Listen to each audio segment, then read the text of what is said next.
Hello everyone, welcome to Magnet Brains. This is Saloni Pandey, your psychology educator, and I welcome you all to your favorite channel Magnet Brains, जहां पर आपको मिलती है 100% free and quality education और वो भी बिना किसी पेड सब्सक्रिप्शन के। इतना ही नहीं, Magnet Brains आपके लिए अवेलेबल करवाता है Magnet Brains notes and books and e books, जिनकी लिंक्स आपको इस वीडियो के डिस्क्रिप्शन बॉक्स में मिल जाएगी।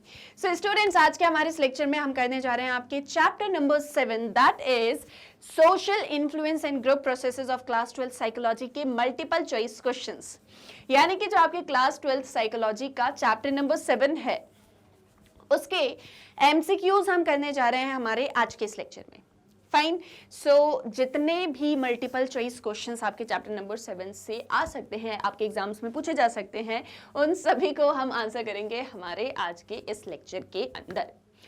Fine. So I think so सारी चीज़ें क्लियर हैं और प्रीवियस चैप्टर्स के भी एमसीक्यूज जो हैं आप देख रहे हैं, फॉलो कर रहे हैं और आपने सॉल्व कर लिए होंगे। सो अगर कोर्स एंड सिलेबस अच्छे से आप कंप्लीट कर लेते हैं, सो एमसीक्यूज को आंसर करना is not a big deal, क्योंकि आई थिंक अगर सबसे सिंपल क्वेश्चंस हैं तो वो यही होते हैं। क्यों? क्योंकि क्वेश्चन भी सामने होता है, आंसर भी सामने होता है, हमको बस करेक्ट आंसर को चूज करना होता है ना। सो उसके लिए थोड़ी कुछ चीज़ें ज़रूरी हैं, थोड़ा माइंड को ज़्यादा यूज़ करना ज़रूरी है, कॉन्सेप्ट्स क्लियर होना ज़रूरी है, चैप्टर को रीड करना बहुत ज़्यादा ज़रूरी है, एज आई ऑलवेज सेड। सो इस तरह से हम मल्टीपल चॉइस क्वेश्चंस को बहुत ईजीली आंसर कर सकते हैं। अब इतने इजी क्वेश्चंस हैं तो ज़रूरी तो नहीं कि मैं आऊँ और मैं ही सारे क्वेश्चन बताऊँ, मैं ही सारे आंसर बताऊँ, थोड़ा इंटरेक्शन आप भी करो, है ना। तो मुझे कमेंट सेक्शन में मैं आपको क्वेश्चंस पूछूंगी, ऑप्शंस बताऊंगी, आप मुझे करेक्ट आंसर बताना, मैं भी आपको करेक्ट आंसर बताऊंगी, but we will do cross check, है ना, कि आप अच्छे से पढ़ाई कर रहे हो या नहीं कर रहे हो। तो आपका भी एक इंटरेक्शन हो जाएगा, मैं भी देख लूंगी कि आप लोग कितना अच्छे से पढ़ाई कर रहे हो या नहीं कर रहे हो। सो आई थिंक क्लियर है। Fine, done. देखो, जैसे मैंने क्वेश्चन रीड किया, मैंने आपको 4 ऑप्शंस बताए, आपको लगता है कि इसका for example A B C D में से जो भी आंसर सही है, so you have to write question number and option. So जैसे मान लो क्वेश्चन नंबर 1 का आंसर ए लगता है आपको, सो 1 है आपको कमेंट में आंसर करना है। मान लो 2 बी लगता है क्वेश्चन नंबर 2 का, तो आप 2 बी करोगे। मान लो क्वेश्चन नंबर 3 का आंसर आपको ए लगता है, तो आप 3 ए आंसर करोगे। समझ गए? ऐसे क्वेश्चन नंबर पहले और जो ऑप्शन आपको सही लगता है वो बाद में। सो इस तरह से आप करेंगे सारे क्वेश्चंस को आंसर, और फिर मैं करेक्ट आंसर बताऊंगी, उससे क्रॉस चेक करना है। ठीक है? सो थोड़ा इंटरेक्शन करते हुए पढ़ते हैं, थोड़ा मजा आएगा। ऐसे क्या बोरिंग आप भी बस मैं आऊं पढ़ाऊं और आप सुन लो और चले जाओ। Fine, okay. सो आई होप सो सारी चीजें क्लियर हैं, रूल्स रेगुलेशन सब समझ में आ गए हैं। So let's start with our question number 1। Look, a collection of people around a road side performer is an example of collection of people around a roadside performer। कभी देखा है आपने, आप ऐसे रोड से कहीं जा रहे हो तो वहाँ पर आसपास में साइड में कोई परफॉर्म कर रहा है, मे बी गिटार प्ले कर रहा है, डांस कर रहा है, अपना कोई मैजिक दिखा रहा है, कुछ तो भी परफॉर्म कर रहा है। सो एक रोड साइड परफॉर्मर के आसपास में बहुत सारे लोग आके खड़े हो जाते हैं, है ना। शायद आप भी उनमें से कोई एक हो, कभी हुए हो। सो ये जो एक कलेक्शन ऑफ पीपल होता है around a road side performer, it is an example of crowd, group, mob या ऑडियंस। क्या होगा करेक्ट आंसर? सिंपल है ना, बहुत ज्यादा सिंपल है। जल्दी से बताओ कमेंट सेक्शन में कितना सिंपल है, तो फिर मैं आपको करेक्ट आंसर बताऊं। And yes, the answer is very obvious, that is option, that is crowd. इसे हम क्या बोलते हैं? भीड़ बोलते हैं ना, कि भीड़ जमा हो गई है, क्राउड जो है वो सारा आके एक जगह पर इकट्ठा हो गया है। So very simple question, very simple answer, कि आसपास में जो रोड, जैसे कभी देखा होगा आपने कि कहीं पर, जैसे फॉर एग्जांपल आपको बताऊं कि मान लो कोई का एक्सीडेंट भी हो गया तो आसपास में बहुत सारे लोग आके जमा हो जाते हैं। So that is a kind of crowd. Fine. Question number 2, working together to achieve a shared goal is called. एक साथ में काम करना किसी एक गोल को अचीव करने के लिए, ठीक है, एक ये गोल है, ठीक है। फॉर एग्जाम्पल गोल है 12th बोर्ड एग्जाम्स जो होंगे उसमें 95% लेकर आने हैं, ये गोल है। अब ये गोल ए स्टूडेंट का भी है, बी स्टूडेंट का भी है, सी का भी है, डी का भी है और ई का भी है। ये सभी स्टूडेंट्स का गोल है कि 12th बोर्ड एग्जामिनेशंस में 95% लेकर आने हैं। तो ये सब आपस में साथ में आते हैं, अपना एक ग्रुप फॉर्म करते हैं, ठीक है। आपस में सारे साथ में आते हैं और अपना एक ग्रुप फॉर्म करते हैं और सारे के सारे साथ में आके पढ़ाई करना शुरू करते हैं।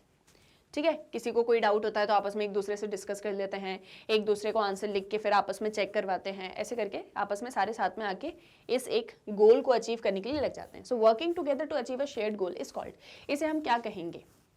ठीक है, क्वेश्चन ये है, कोऑपरेशन, कंप्लायंस, कन्फर्मिटी या ओबीडियंस। यहाँ पे कोऑपरेशन हो रहा है, कंप्लायंस हो रहा है, कन्फर्मिटी हो रही है या ओबीडियंस हो रहा है? Again very simple, you can answer it, है ना? क्या होगा इसका करेक्ट आंसर? मैंने जितने अच्छे से आपको पूरा डिपिक्ट कर दिया है कि क्वेश्चन कह क्या रहा है, I think the answer is very obvious and yes, that is option A, cooperation. सभी आपस में एक दूसरे के साथ में कोऑपरेटिव वे में काम कर रहे हैं, that is known as working together to achieve a shared goal, that is cooperation. Compliance, conformity, obedience, तीनों के ही मीनिंग डिफरेंट होते हैं। ठीक है, कंप्लायंस किसी चीज को मानना, कन्फर्मिटी किसी की बात से सहमत होना, है ना, obedience that means obeying someone. तो तीनों का मीनिंग अलग अलग है, अभी ज़्यादा डिटेल में नहीं बताऊंगी, अभी बता दूंगी तो आगे जो क्वेश्चंस होंगे उनके आंसर तो आपको यहीं पता चल जाएंगे, है ना। तो आप अभी आगे इनसे रिलेटेड क्वेश्चंस आएंगे, उसमें आपको इसका आंसर करना है। Question number 3, membership of a club is an example of. आप किसी क्लब की मेंबरशिप लेते हो तो वो किसी चीज का एग्जाम्पल है? Primary group, secondary group, out group, large group. बताओ क्या होगा करेक्ट आंसर? मैं थोड़ा सा रुकती हूँ ना, आप लोगों को टाइम देती हूँ कि आप लोग सोचो और मुझे करेक्ट आंसर बताओ कमेंट सेक्शन में, फिर मैं आपको सही आंसर बताऊंगी। ठीक है, अब देखो मैं इतना कर रही हूँ तो आप तो इतना सा थोड़ा सा तो काम कर ही सकते हो। ठीक है, बताओ जल्दी से बताओ आंसर क्या होगा? Membership of a club is an example of, answer is option B, that is secondary group. ये किस एक चीज का एग्जाम्पल है? सेकेंडरी ग्रुप का। हमने प्राइमरी ग्रुप, सेकेंडरी ग्रुप, ये सारी चीजें पढ़ी हुई है ना, पहले से ही पढ़ी हुई है यहीं पर। So the correct answer is very obvious, that is option B, secondary group. Question number 4, behaving according to the group norms is called compliance, conformity, obedience, cooperation। मैंने कहा था ना इससे रिलेटेड क्वेश्चंस आएंगे। देखो, behaving according to the group norms, हर एक group के कुछ नॉर्म्स होते हैं, हमने पढ़ा हुआ है इसके बारे में। ठीक है, तो जब आप उन ग्रुप नॉर्म्स को मानते हो और उनके अकॉर्डिंग बिहेव करते हो तो उसे हम क्या बोलेंगे? जैसे एक एग्जांपल ले लेते हैं, कोई एक ग्रुप है, वो ग्रुप बोलता है कि हमारे इस पूरे ग्रुप में कोई भी पर्सन ऐसा नहीं होना चाहिए जो कि स्मोकिंग करता हो, तो that is the norm of a group. अब ये सबको पता है, ठीक है, अब इसे बोलने की जरूरत नहीं, that is obvious to everyone, और हम जितने भी उस ग्रुप के लोग हैं वो सब इस बात को मानते हैं। तो ग्रुप के नॉर्म के अकॉर्डिंग अगर आप बिहेव कर रहे हो तो उसे क्या बोलेंगे? ठीक है, क्या होगा करेक्ट आंसर बताओ? Compliance, conformity, obedience, cooperation. एक हिंट दे देती हूँ, थोड़ा सा इजी कर देती हूँ कि कोऑपरेशन नहीं होगा। तो जितनों को भी लग रहा था वो तो आप तो भाई पढ़ लो थोड़ा अच्छे से अभी, बट मुझे लगता नहीं कि कोऑपरेशन किसी को भी लगता होगा अच्छे से पढ़ा हुआ है तो। सो ए बी सी में से आप बताओ करेक्ट आंसर क्या होगा? Answer is option A, that is compliance. मैंने भी आपको बताया ना, कंप्लाई करना किसी चीज को मानना होता है कि आप उस चीज से सहमत हो, आप उस चीज को एग्री करते हो and you are following that rule और नॉर्म्स एक्सेट्रा।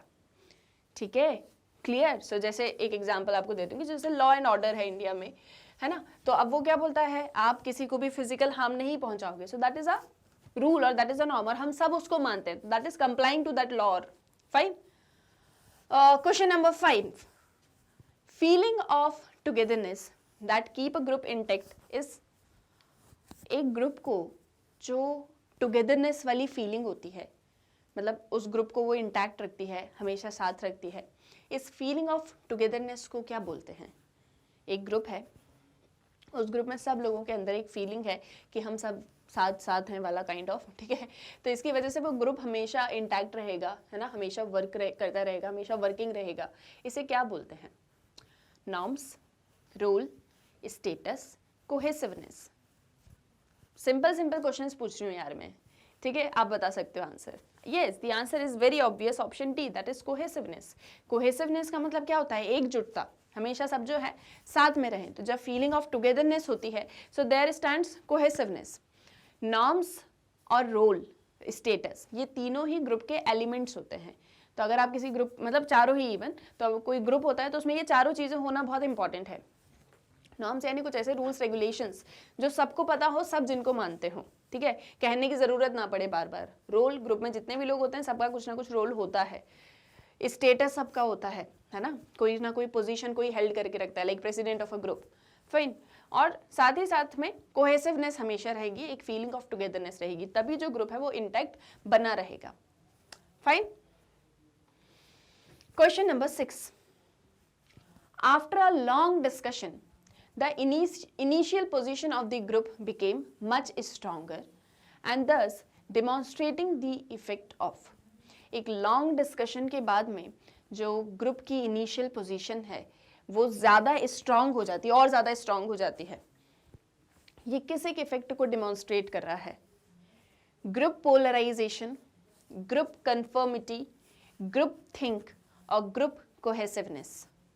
क्या होगा करेक्ट आंसर? सोचो थोड़ा, वापस से रीड कर लो, मैं थोड़ा शांत रहती हूँ, आप लोग बता पाओगे मुझे आंसर। ओके, सो अच्छे से एक बार रीड करके सारे ऑप्शंस को देख के और फिर मुझे कमेंट सेक्शन में बताओ कि इसका करेक्ट आंसर क्या होगा। फिर मैं आपको करेक्ट आंसर बता रही हूँ, तो आप क्रॉस चेक करना कि लॉन्ग डिस्कशन के बाद में जब एक ग्रुप की इनिशियल पोजीशन और ज़्यादा स्ट्रांग हो जाती है तो ये किस इफेक्ट को डिमॉन्स्ट्रेट कर रहा होता है? And the answer is option A, that is group polarization. इसे क्या बोलते हैं? Group polarization. ये हमने सब्जेक्टिव क्वेश्चंस वगैरह में भी इस एक चीज को डिस्कस किया हुआ है, पढ़ा हुआ है डिटेल में। Question number 7, people who have assembled to watch a cricket match are at one place but are not interdependent on each other, it is an example of. मान लो ये एक स्टेडियम है, ये पूरा क्रिकेट ग्राउंड, ठीक है, यहाँ पे क्रिकेट मैच चल रहा है।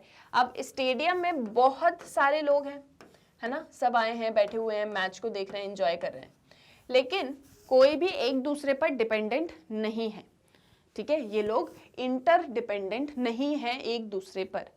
इस कलेक्शन, इसे एक चीज को हम क्या बोलेंगे, ठीक है, मतलब ये जो एक असेंबल लोग हुए हैं एक जगह पर क्रिकेट मैच देखने के लिए और जो एक दूसरे पर इंटर डिपेंडेंट नहीं है, this is an example of group, collection, single unit और मल्टी यूनिट। क्या होगा correct answer? Yes, the answer is option B, that is collection. मैंने आंसर बोल दिया था एक्चुअली, इसलिए मैं स्माइल कर रही थी कि मैंने आंसर पहले ही बोल दिया था कि इस कलेक्शन को क्या बोलेंगे, it is the collection. Okay, तो जहां पर लोग एक साथ आए हैं, इकट्ठा हुए हैं, ठीक है, और लेकिन एक दूसरे पर डिपेंडेंट नहीं है, तो उसे बोला जाता है collection. Fine, okay, let's move on to next question. इसका तो आंसर मैंने आपको स्टार्टिंग में बता ही दिया, but that's okay, simple question है, आपको आंसर पता ही होगा। Question number 8, suppose you are going on the road and an accident takes place, such collection of people is। आप रोड से जा रहे थे, आपने देखा कि एक जगह एक्सीडेंट हो गया है, तो वहां पे बहुत सारे लोग आके आप इकट्ठे हो गए, इस कलेक्शन को क्या बोलोगे? Crowd, team, family, association. इसका एग्जाम्पल मैंने आपको स्टार्टिंग में भी दिया था। Answer is yes, very true, option A, that is crowd. इसे बोलते हैं क्राउड, है ना। इसका मैंने ये चीज आपको पहले भी बताई थी, तो I think that is also clear to you. Question number 9, identify the determinants of conformity. Conformity के डिटर्मिनेंट्स को आपको आइडेंटिफाई करना है। Okay, nature of task, the company of like minded people, social influence और नन ऑफ द अबव। इनमें से क्या conformity का एक डिटर्मिनेंट होता है? बताओ, सोचो सोचो सोचो, थोड़ा दिमाग पे अपने जोर लगाओ, क्लास में क्या क्या पढ़ा हुआ था वो सारा कुछ याद करो, चैप्टर को याद करो। Answer is option B, that is the company of like minded people. देखो, कंफर्मिटी का मतलब क्या होता है? किसी की बात से कंफर्म करना कि हाँ मैं भी एग्री करता हूँ। फॉर एग्जाम्पल, मैं आपसे कहूँ कि कल मैं क्लास टेस्ट लेना चाह रही हूँ, आप 40 स्टूडेंट्स हैं, एक एग्जाम्पल, आप में से 5 बोलते हैं कि यस मैम टेस्ट ले लो, लेकिन 3 बोलते हैं नहीं मैम टेस्ट मत लो।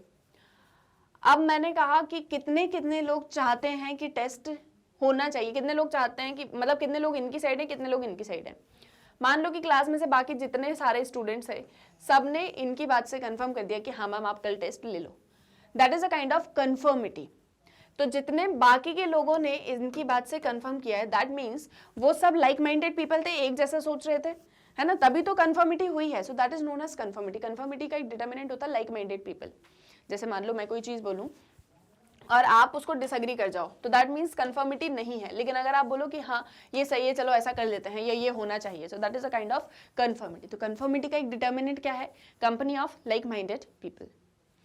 Fine, okay. Question number 10, when people get obliged to return what they get is called. जब लोग ऑब्लाइज्ड हो जाते हैं कि जो भी उनको मिला है और उसे उनको रिटर्न करना है, उसे क्या बोलते हैं? रेसिप्रोसिटी, कंपटीशन, रिवॉर्ड स्ट्रक्चर, या none of these?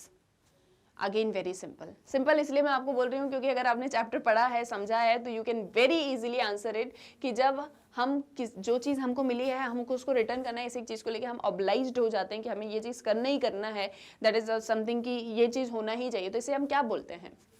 Answer here is option A, that is reciprocity. इसे आप क्या बोलोगे? Reciprocity, that you are obliged. Fine, clear? I don't think so कि कोई डाउट होगा। अगर कोई भी डाउट है किसी भी क्वेश्चन में, किसी भी टॉपिक में, किसी भी चीज में, so just ask me in the comment section. और इसी के साथ में आ रहा है हमारा last question, that is collection of people who have assembled for a special purpose, maybe to watch a cricket match और अ मूवी। लोग एक जगह साथ में आए हैं किसी एक स्पेशल पर्पस के लिए, शायद क्रिकेट मैच देखने के लिए या मूवी देखने के लिए। इसे क्या बोलेंगे? Audience, team, mob, none of these? सोचो थोड़ा सा, अच्छे से पढ़ो एक बार इसको और फिर मुझे करेक्ट आंसर बताओ। थोड़ा सा कंफ्यूज हो रहे होंगे कुछ स्टूडेंट्स, मुझे पता है, पर अभी थोड़ा मुझे आंसर बताओ, मैं आपको करेक्ट आंसर बताती हूँ फिर, ठीक है? आप मुझे कमेंट सेक्शन में बताओ। Answer here is option A, that is audience. अब देखो यहाँ पे क्या एक चीज हो रही है, पहले जो हमने बात करी थी कलेक्शन ऑफ पीपल की, वो ऐसा था कि एक जगह पर सभी लोग इकट्ठे हो गए लेकिन कोई भी एक दूसरे पर डिपेंडेंट नहीं है। लेकिन यहाँ पर ये जितने भी लोग असेंबल्ड हुए हैं ये सब एक स्पेशल पर्पस के लिए हुए हैं कि या तो आज मूवी देखेंगे या तो कोई एक क्रिकेट मैच देखेंगे। तो ये एक ऑडियंस है जो किसी पर्टिकुलर पर्पस के लिए आई है। Fine, clear? जैसे आपके स्कूल में कोई एनुअल फंक्शन होता है या ग्रैंड पेरेंट्स डे सेलिब्रेशन होता है तो ग्रैंड पेरेंट्स आते हैं, so those all are the audience जो आप सबको देखने वाले हैं। Fine, clear? कोई डाउट तो नहीं है? कंफ्यूज तो नहीं हो रहा है दोनों चीजों में? ठीक है, I hope so that is also clear to you. कोई भी डाउट है so just freely ask me in the comment section, that is all about our MCQs. हम और भी क्वेश्चंस के साथ में मिलेंगे हमारे नेक्स्ट लेक्चर्स में। तब तक के लिए आप लोग अच्छे से अपनी पढ़ाई करो, चैप्टर को रीड करो, कंसेप्ट्स को क्लियर रखो। एक चीज जो मैं बार बार बोलती हूँ आपको, वो यही है कि आप अपने कंसेप्ट्स को जितना क्लियर रखोगे और आप जितना अच्छे से चैप्टर को रीड करोगे, प्रेजेंट माइंड के साथ शॉर्ट नोट्स बनाओगे, उसको रिवाइज करोगे, आप उतना ही अच्छा परफॉर्म करोगे अपने एमसीक्यूज में और ज़्यादा से ज़्यादा मार्क्स भी गेन कर सकते हो। ठीक है, तो इसीलिए अच्छे से अपनी पढ़ाई करो। कोई भी डाउट है तो मुझसे पूछो, हम मिलेंगे नेक्स्ट लेक्चर में। पर जाते जाते एक और छोटी सी इन्फॉर्मेशन कि कैसे आप मैग्नेट ब्रेन्स की वेबसाइट को एक्सेस कर सकते हो। So as you all know कि डेली लेक्चर्स आपको मैग्नेट ब्रेन्स के यूट्यूब चैनल पर मिलते हैं। साथ ही साथ मैग्नेट ब्रेन्स की ऐप है, आप उसे भी प्ले स्टोर से डाउनलोड कर सकते हो। इसके अलावा जो मैग्नेट ब्रेन्स की वेबसाइट है दैट इज www.magnetbrains.com, जो कि बहुत इजीली एक्सेसिबल है। गूगल पर आप उसको जैसे ही एंटर करोगे आपके सामने magnet brains education platform open हो जाएगा। यहाँ पर आपको सारी क्लासेस के, सारे कोर्सेज के वीडियो लेक्चर्स मिलेंगे और साथ ही साथ में आपको यहाँ पर हमारे टॉपर्स, हमारे टॉप कोर्सेज और हाई क्वालिटी एजुकेशन मिलेगी with best of the teachers. आपको बस वेबसाइट को एंटर करना है गूगल पे और ये सारे टॉप कोर्सेज आपको यहाँ पर दिखेंगे। आपको जो भी कोर्स स्टडी करना है जस्ट क्लिक ऑन इट, फिर सारी क्लासेस आ जाएंगी। आपको जो भी क्लास पढ़ना है क्लास पर क्लिक करना, फिर सारे सब्जेक्ट्स आ जाएंगे। तो जो भी सब्जेक्ट आपको पढ़ना है स्क्रॉल करोगे बहुत सारे देखने को मिलेंगे। सबके नीचे वॉच नाउ का बटन है, वॉच नाउ पे क्लिक किया फिर सारे चैप्टर्स आ गए सब्जेक्ट से रिलेटेड। चैप्टर पे क्लिक किया तो सारे सब टॉपिक्स आ गए और सबके आगे वॉच नाउ लिखा होगा। तो जो भी टॉपिक पढ़ना है just click on watch now और वीडियो ओपन। तो इस तरह से आप सारी क्लासेस, सारे कोर्सेज, सारे सब्जेक्ट्स को एक्सेस कर सकते हो और बहुत ही सिंपल तरीके से। आपको यहाँ पर ज़्यादा ढूंढने में टाइम वेस्ट भी नहीं होगा क्योंकि एक सीक्वेंशियल ऑर्डर में सारी चीज़ें अवेलेबल हैं, वो भी बिल्कुल free of cost with quality.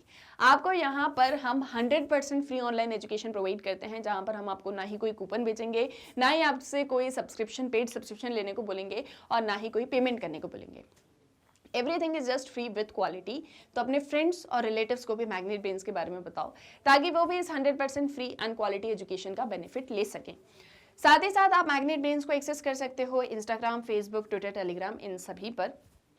और इतना ही नहीं, मैग्नेट ब्रेन्स की इस वेबसाइट पर आपको राइट साइड में अगर आप टॉप पर देखोगे तो आपको एक रेड कलर का आइकन दिख जाएगा, जहां से आप मैग्नेट ब्रेन्स के नोट्स को भी एक्सेस कर सकते हो। नोट्स का लिंक आपको डिस्क्रिप्शन में भी दिया गया है इस वीडियो के, सो वहां से भी आप मैग्नेट ब्रेन्स के नोट्स ले सकते हो, जो कि बड़ी हाई क्वालिटी नोट्स होते हैं, आपके एग्जाम्स में बहुत हेल्प करेंगे। नोट्स के अलावा आपको मैग्नेट ब्रेन्स के बुक्स एंड ई बुक्स भी चाहिए तो वो भी आपको अवेलेबल हो जाएगी। किंडरगार्टन से लेके क्लास 12th तक के magnet brains books and e books available हैं। डिफरेंट कैटेगरीज में ये बुक्स डिवाइडेड हैं, like sample question papers, MCQ books, theory books and many more. तो डिफरेंट क्लासेस के हाई क्वालिटी कंटेंट के साथ में बुक्स अवेलेबल हैं। अगर वो भी आपको चाहिए तो वो भी आप डिस्क्रिप्शन में दिए गए लिंक के थ्रू एक्सेस कर सकते हो। एक फॉर्म आपको फिल करना है और हमारी टीम आपसे कांटेक्ट कर लेगी।